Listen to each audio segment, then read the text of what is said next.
Poetry makes people nervous. That's what I've learned. Everywhere I go, people have a lot of questions.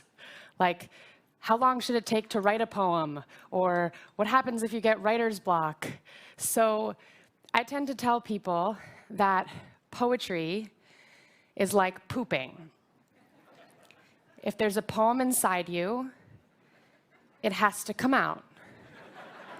And sometimes it can be really difficult and take much longer than you'd like it to. It might even be painful. And other times, it can be really easy and happen much faster than you expected it.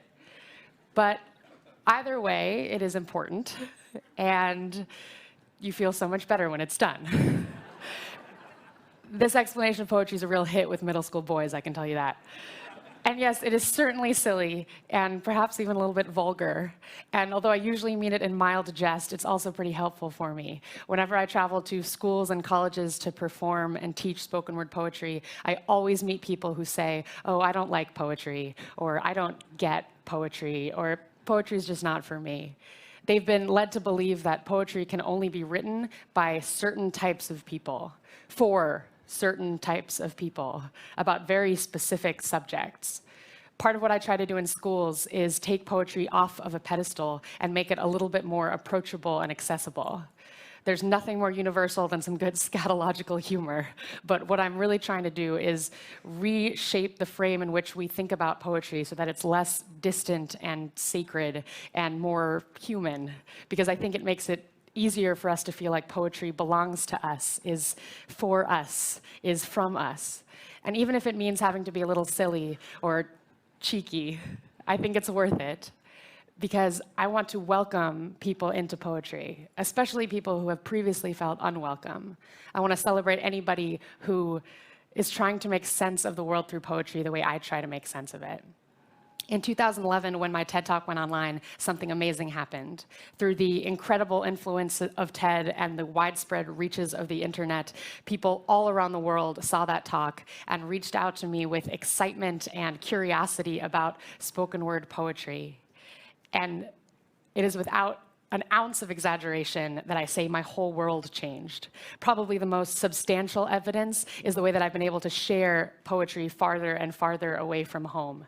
Since giving that talk, I've been invited to teach and perform in India, Singapore, Australia, Ghana, Mexico, the United Arab Emirates, the British Virgin Islands, France, Sweden, many more, not to mention all across the United States. I mainly live out of a suitcase, and I am in a chronic state of jet lag.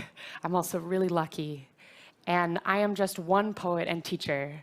I certainly did not intend on becoming a spokesperson for spoken word poetry, but it is an honor when I am treated as such. And when I am invited abroad to share and teach poetry, I take my job seriously. In December of 2012, I was the recipient of a US Department of State award through the American Embassy in Nepal, which allowed me to teach a multifaceted spoken word poetry education platform to over 9 schools in Kathmandu. And one morning, I was making myself breakfast in the kitchen of my hotel room when I looked down to see my face on the front page of a newspaper. Now, I don't know if you've ever seen your face on the front page of a newspaper, although I guess in this room it's probably more likely than usual.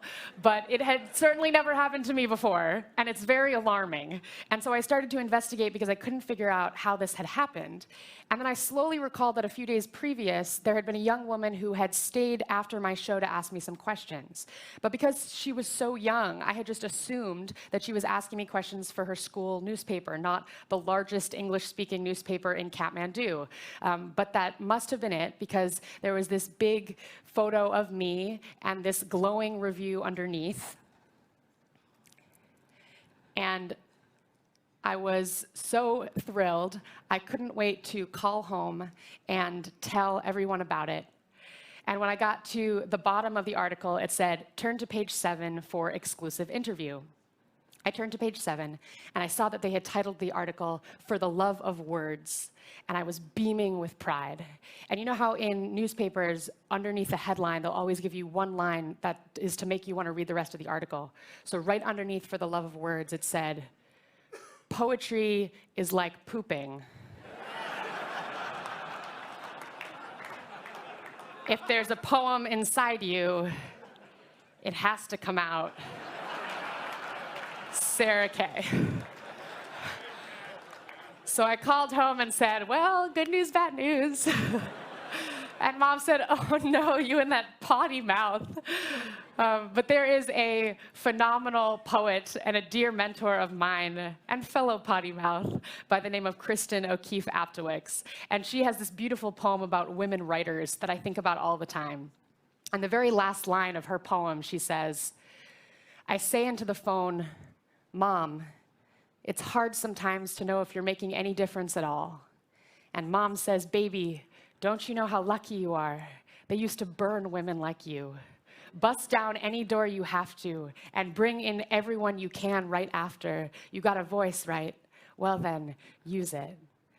I, Sarah K., know how lucky I am to have this voice and people who will listen to it. I know how lucky I am that so many people have busted down so many doors so that I could be here.